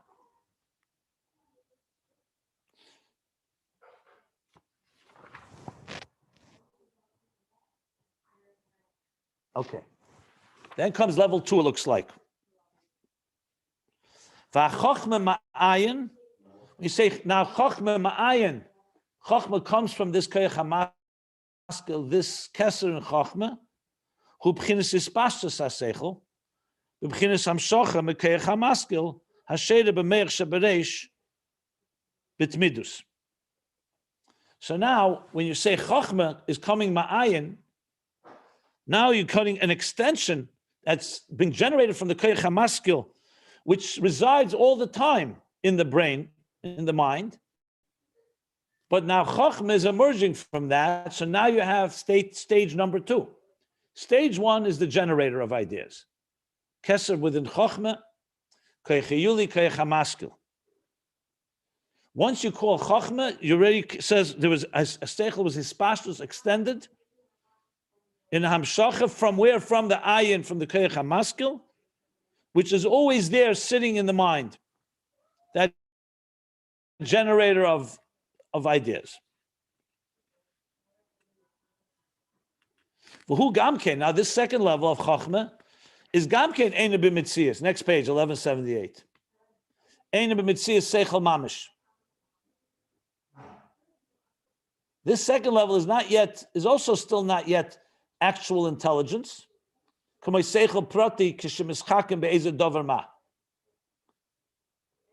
So it's an intelligence, it's become a force of intelligence. It's not just the potential state in the koyach hamaskil, but it's not yet either a defined specific idea when you start focusing on a particular idea. Okay. But now there's a seichel. In the koyach hamaskil, there was no seichel. It was just like a koyach hiyuli atzmi, the power to generate the seichel. Now you have seichel, who mokr golei el asichlim hapratim. And this is now, at least, it's now become a source that's revealed, because there's an intelligence going on, except you haven't thought of any specific idea yet, and it'll be the source for all the specific ideas and concepts that will emerge. So here we go. Koyach hamaskil, haseichel chochmah, which is, it says it's not seichel mamish, but it's a revealed state of intelligence. We need to explain what that means, but I'd rather read it and then I'll go back. Yeshleimer, Rabbi Rashab says, Yeshleimer, you can say, Shezeu ilulius la sichlim hapratim. Ilulius means potential. So actually, we just said hiyuli is potential. So I have to change that. Because hiyuli means, yes, hiyuli technically means potential, but it's a potential like a generator. And nothing has emerged from it. You know, if I was going to go back to the analogy I gave with the generator of electricity. You have a generator that can generate electricity, but no electricity has been generated yet. It has the power to do so. Then you start generating electricity, but it's electricity is emerging from it, but it's not yet been directed to any home or to any office or to any city. It's electricity flowing, but it's not yet in any specific form. So that he calls now ilulius. Ilulius in Hebrew, hiyuli is far more removed. Ilulius is a potential asichlim hapratim for the specific ideas or concepts. Shaidea er seichel shebemeche bitmidus.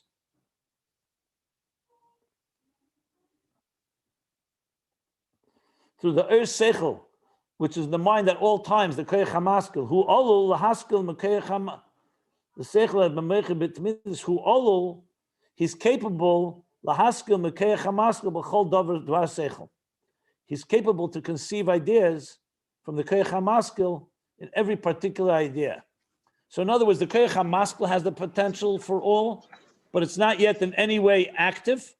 And now he's talking about a way that has become active, but it's not yet in any specifics. Ubechacham gadol, I'm going to read the whole thing before I explain. So just let's bear with me, and then we're going to go back. Ubechacham gadol, by a very wise person, seichel hanal, who etzlei b'yeser. This seichel, level 2. Because remember, level 1 is not yet. It's koyach hamaskil. This seichel on level 2 is by a chacham gadol, radiates by him. It's very powerful. Who etzlei b'yeser. He has an increased measure of this seichel. The zeu hanikar v'niraboy shul chacham gadol, and that is what is obvious, and the nikar, that discernible and obvious in him, that he's a very wise person. Gam b'shah she'eino esek b'maskolos. Even when you don't see him being involved in particular concept, but you know he's a Chacham Gadol because by him, he has that power of intelligence, level 2, in an increased fashion. And that's why he's more capable than others to understand and any given idea. So in other words, the koyach hamaskil, you cannot tell. The koyach hamaskil, you can't tell who's smart or who's not smart because it's still potential state. The seichel means a person who you know is intelligent, even when he's not involved in any particular intelligent focus, thought or idea. That's what it sounds like so far. Okay. The Efsher, and perhaps Rebbe Rashab says, Shegili haseichel prati, that the revelation of a particular intelligence, ma'oir seichel hazeh, that comes from this second level, this light, this intelligent energy, so to speak. Hu b'derech ilu v'olol, loy k'moy mekayach hamaskil. So the Rebbe Rashab senses that we need to explain what's the difference between this level and the first level. She says you could say perhaps that when the specific idea comes from the general energy of idea, it's more like ilu v'olol, cause and effect. Loy k'moy mekayach hamaskil. Kayach hamaskil you don't call cause and effect. So in other words, the Koyach HaMaskil is more of a power to conceive. Level 1, level 2, Eira Seichel is already, Seichel is flowing, but it's not specific. And from that, cause and effect will come the third level, which is the actual specific thought and idea. V'hanira,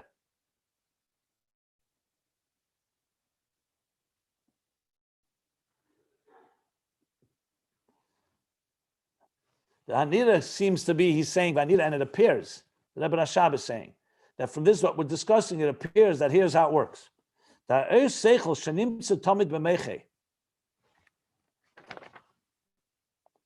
said that on the Koyach HaMaskil too.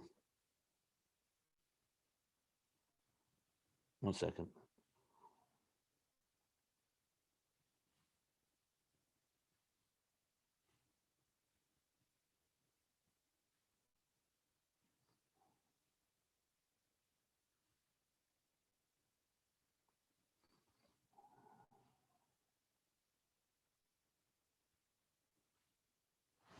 One second.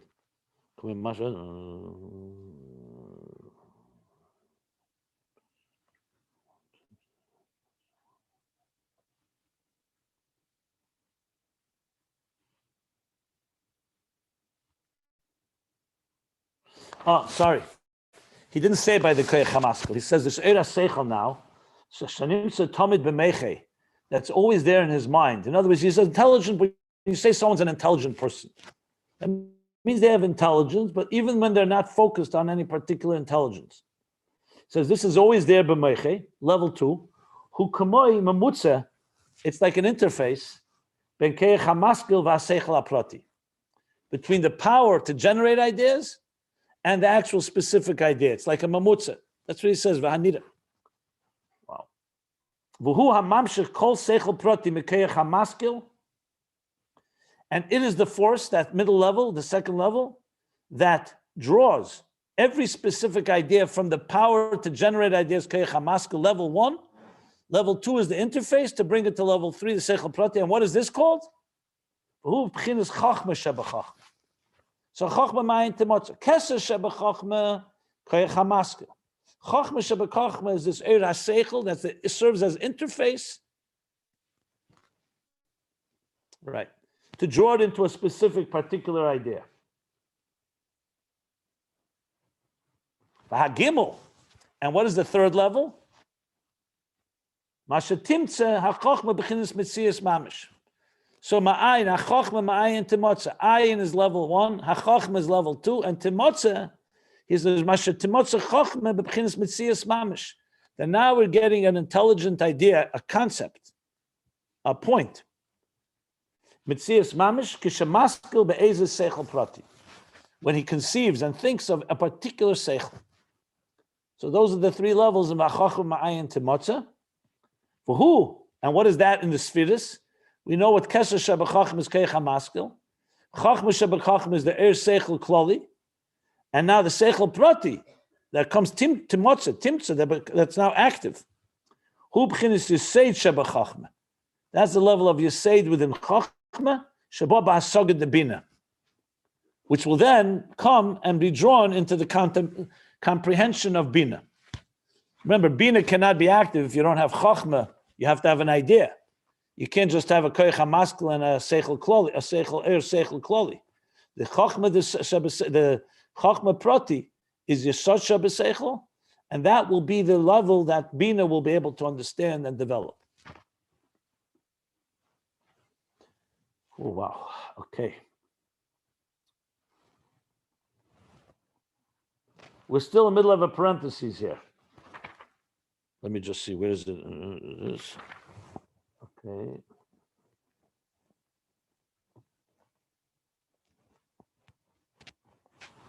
Right. Umachshava hi shemalabeshes bechinas habeis hanal. So now he's explaining what he said earlier. Remember, he said that the machshava is always there, even when you don't have a particular idea.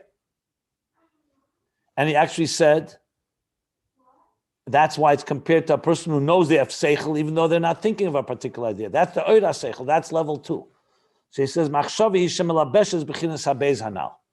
Machshava gives, I would say, substance, and encloses, in some way manifests the second level of er seichel, but it's not a specific idea yet. That's why machshava precedes the mochus mitzias seichel prati. That's machshavi shemalabeshes b'chinas habeis. Ulamayli yesh lemer. 1 second. Ulamayli yesh lemer. And above, you can say, how is this above in the spheres? Shezel b'chinas pnimis hakelim shemesached be'etzem ha'er. Oh, okay. Oh, wow. That's the inner dimension of the containers that become one with the etzem ha'er. So that's the level of machshava, as it is melabeshes and becomes one with the er haseichel, but it's not yet anything specific. So machshava is flowing,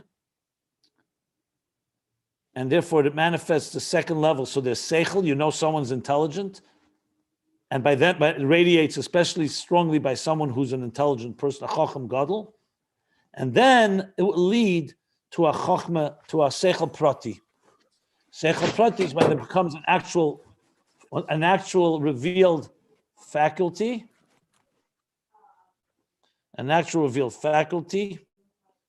which is, then the machshava becomes a focused machshava because it's focused on the particular idea. But we have now a machshava that is higher than a particular idea and relates to the general body of intelligence.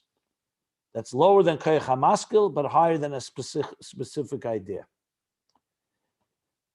Okay. Do you want me to explain this, or do you want to? Let me explain it before anyone asks anything. So, actually, this last line, "Pnimis hakelim," will be very helpful, I believe, because it's sometimes easier to understand how this is lamayla than how it is lamata. Let's speak about this. I like to address it maybe from, you go from the opposite approach. Imagine we did not have machshava, just for a moment. You had a hard drive, a brain, moyech bikat kode, a brain in your skull, a mind.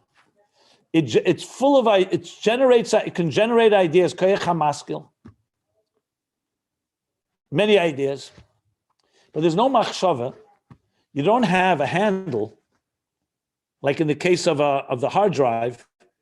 You don't have software and the tools and instruments to draw those ideas anywhere. They remain locked in your brain. So you could argue that maybe there's some mysterious way that God makes those ideas flow to a point where they become conscious, and that's when your machshava starts working. It becomes the part that thinks, that part that thinks about that conscious idea. But that's not the way God created us. Your machshava, in other words, your garment called thought, is active all the time. From the moment a person is conceived, a newborn baby has machshava. They're just not thinking about ideas, but the brain is working. When I see the brain, I mean the machshava of the brain. Obviously, there's a physical brain.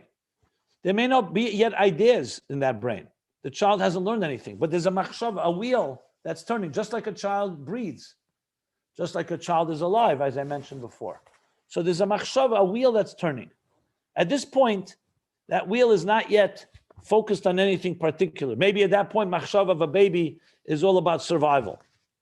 Hungry, thirsty, in pain, tired. However, so you have a koyach hamaskil, that's part of the nefesh. The nefesh has the power to conceive ideas. Fine, that's the ayin. But you want something more. You don't just go from a state of a generator and potential ideas. You also want something that is active. So here, which is second level, is the active seichel, that there's a seichel that a person has, and you sense it. Like you don't need to prove that even a newborn child has seichel. They're just not mature seichel, but there's a brain, and the brain is generating something. That's a given. But it's not a specific idea, and I'm not even talking about whether the child can express it. Same thing with us as adults. The mind is active. Dreams is a good example. The mind is always active. What does that mean, active? That's level 2, being accessed by machshava. So machshava is essentially a wheel, a turning wheel that allows seichel to continuously be flowing, but it's not yet active in any it's active, but it's not specific in any particular idea. You can't call it, but this chokhmah, this idea, that idea. You don't yet have concepts. So you see there that machshava, therefore, is a garment for the etzem inyan of seichel radiating within you. What he calls seichel, haklali, that he has seichel. So he says of the alulius, to the potential to think of any particular idea. Now you have fertile ground. You can almost call it a field of energy, if you wish. A fertile ground upon which you can now educate the child, or for all of us to focus on a particular idea. It's not coming out of the blue. So it's not just the koyach hamaskil, a potential abstract state generating, and then you have a particular idea down here. You have an in-between interface, basically a field of energy, of intelligence, like a quilt, upon which you can now draw upon and actually come to a focused, specific idea, level 3. So machshava, therefore, is a levush that Dibur doesn't have, as we're going to learn. It's a levush that's working already in the world of Eira Seichel, even though there's no particular ideas yet developed. And then from there will come those particular ideas. Now, what is it, Lamaila? So we know there's Eir and Keli. We know there's in Eiris, the Eir itself has Etzem Eir, has many levels. In this context, he's explaining that the Eir itself, before it goes to Keli, would probably be the Koyach HaMaskil. It's a potential Eir. It's energy and so on. It's not yet in a Keli. The Eiris in Kelim, Chitzenius HaKeli, would be the Seichel Prati. Because now it's coming into a Keli, a functioning container with a particular focus. But then there's a thing called Pnimius HaKeli. The Chitzenius HaKeli is not functioning yet. But there's a Pnimius HaKeli that is absorbing the Eir and is beginning to serve as an interface to allow that Eir to travel through the Pnimius HaKeli and then become Chitzenius HaKeli, which would be a functioning specific idea. So take the example that we learned earlier from a Keli, a kos. You look at a kos, a becher that we use, let's say, to make Kiddush. The inside of the becher, its role is to contain wine. The outside of the becher and the lip is for you to drink from it. So the containing of wine is like the machshava that's dressing up the Eir HaSeichel, preparing it to now, when it gets into something specific, is when you drink from it, and when it's beginning to be mashpia in a real way, coming down into Yesod Chochmah, Yesod HaChochmah, into Bina. So the Primus Akeli is in a sense like connected to the Oyer, but it's drawing the Oyer to a place that will ultimately become a specific detailed structure. That's how I would explain this. So therefore, Machshava, on the other end of things, before we said Machshava is only a garment, only letters, like Kamoy Dover Acha, like a separate thing. And it only is Malbish, it only encloses and manifests Giluyim of the Nefesh, Zayin Tachtenis, not Gimel Reshenis.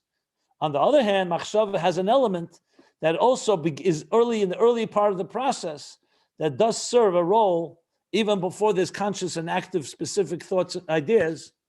It serves a role. And it's not a contradiction because there's basically like two levels of Machshava. The Machshava that serves that first, the higher level, and then Machshava as it becomes a real garment of expressing a specific idea.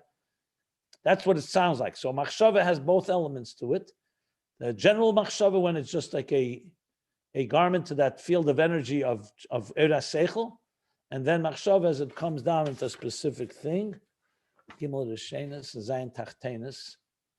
So the Gimel Rishenis would be like the Eir, would be Chetzenis Akelim, maybe. Not sure. Okay, that's my explanation of this. Now, would you like to ask anything or comment, please? I know it's a heavy piece, but it's quite geschmack. Does that field of intelligence, are those thoughts or whatever, or that field, is that field enclosed in Osios yet? Of Machshava? Or it's it doesn't look like pre-Osios? I think, I don't think it's hard to say. If you talk about Osios as far as a Seichel, there's no Seichel Prati yet. So since there's no specific idea, in a way you could say there's not real Osios. When a person just knows that they're intelligent, I don't think it has Osios. It's just awareness of intelligence. On the other hand, you could argue that awareness itself is a form of Osios. I think you could say either way, depends how you define Osios. If you mean Osios as specific parameters of an idea, no, you don't have that on level 2. If you're talking about Osios as channels of expression, then you do have that. So I would say, depends how you define Osios. And Osios can mean two things. Asa Baker, they're like channels of expression. So that you have, there's an awareness of intelligence. Koyach HaMaskil, there's no awareness. On the other hand, Osios, a specific idea, only manifests when Machshava becomes a garment for a specific idea, like we learned. That's how I would answer that. When you were saying about intelligence, But Machshava is... Go ahead, Rabbi Tachtel. Go ahead. When we're talking about the Machshava baby... is rich in... Oh, go ahead. Sorry. No. Go Eliezer, go ahead. Go ahead. Eliezer, you finish, then we'll go to Rabbi Tachtel.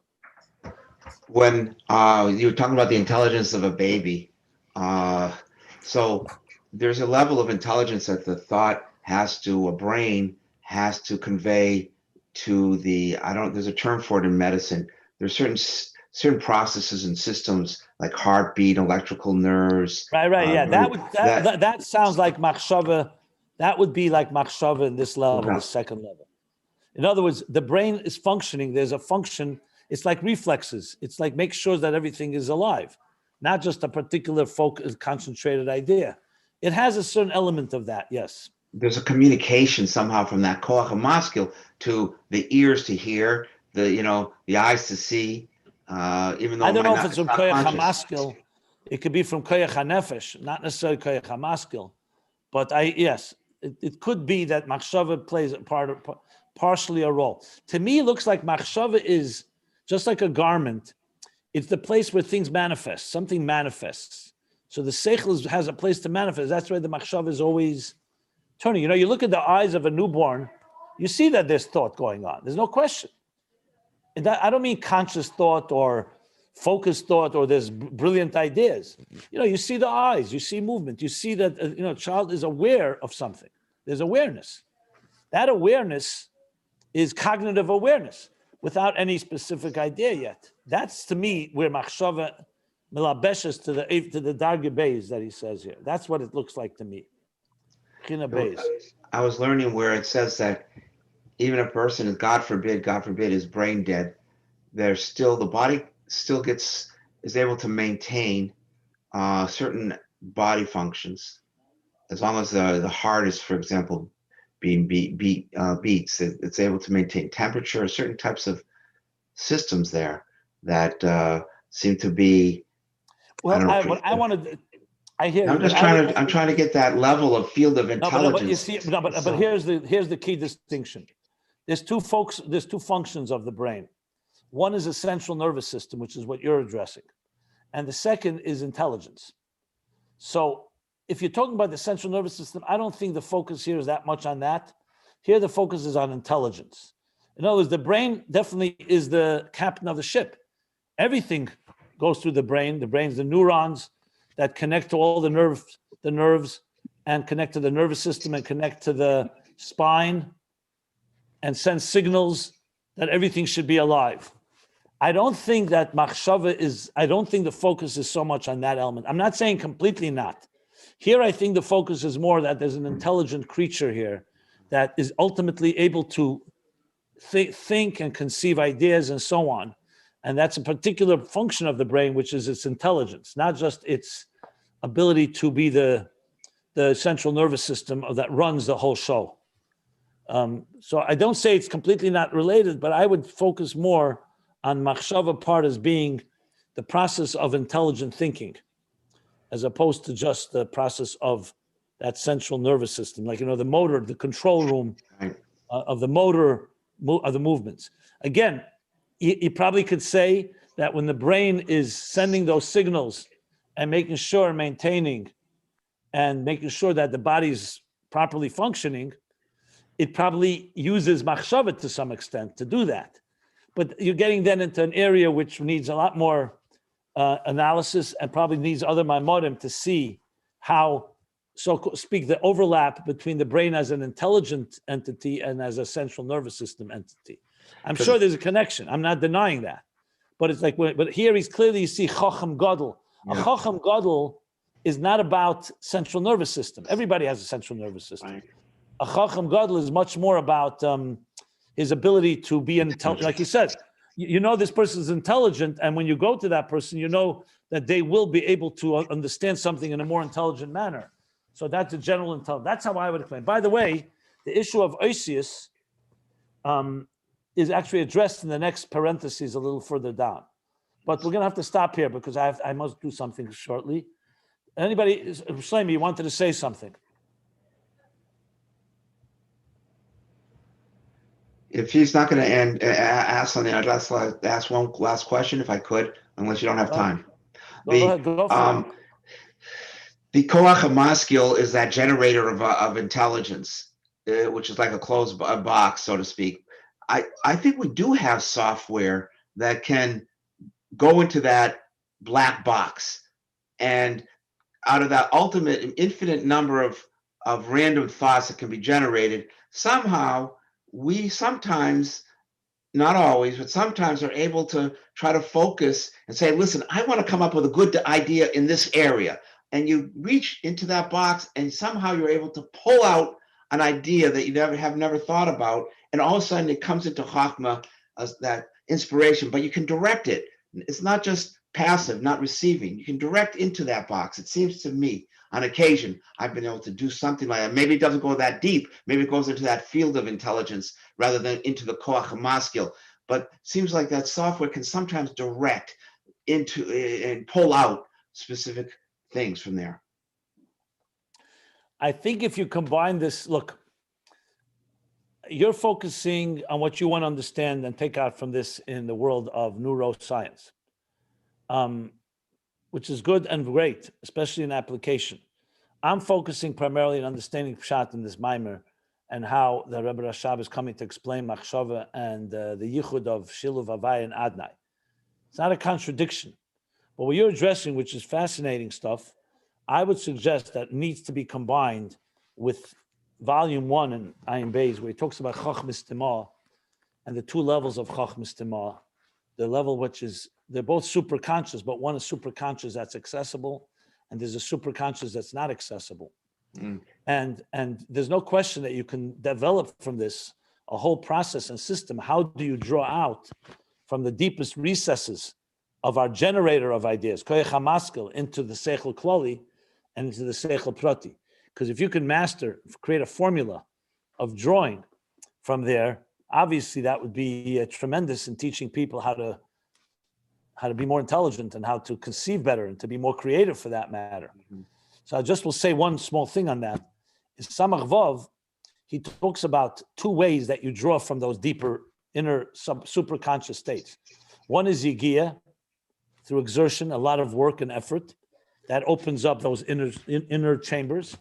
And the second is Kabbalah Seil, when you just commit to something like Shtus de Kedusha in a completely super rational fashion. Wow. So those two things are the key tools to access that. In regular situation, you access, if you're more intelligent, your channels are open a bit more, you're less intelligent. I mean, frankly, those people who experience through psychedelics and other, we'll call foreign substances, what he calls here, davar acher, the vushim that are not even machshava dibra maisa, really foreign fire, foreign substances. In a way, they induce states like that. Obviously, it doesn't belong to them. That's why you can't maintain it, and it's not internalized. But that's what they're doing. They're opening channels in these levels. But it's fascinating. Yes, so I totally agree that there's about drawing it out. I just want to make sure that I'm trying to really keep focused to make sure you don't get lost on this journey here in understanding this mimer. But it deserves its own discussion, application of it, applied Chassidus, and understanding how the mind works, and ultimately methods of how we use. What I find fascinating here is that machshava, which seems like such an outer garment, in a way precedes the conscious idea of a particular idea. In other words, you already have a field of energy at work before your ideas are actually coming into becoming concretized. That's a very interesting state that we need to discuss. But yes, so where's that Kabbalah Soul section? Do you remember? I want to conclude, but I'll wait a few more minutes. If anybody has, Shlomi, wanted to ask something or say something.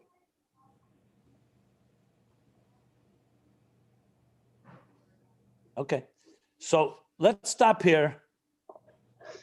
There's more to say. It's not finished. I was going to finish I would finish the paragraph, but I'm not ready yet to finish the paragraph.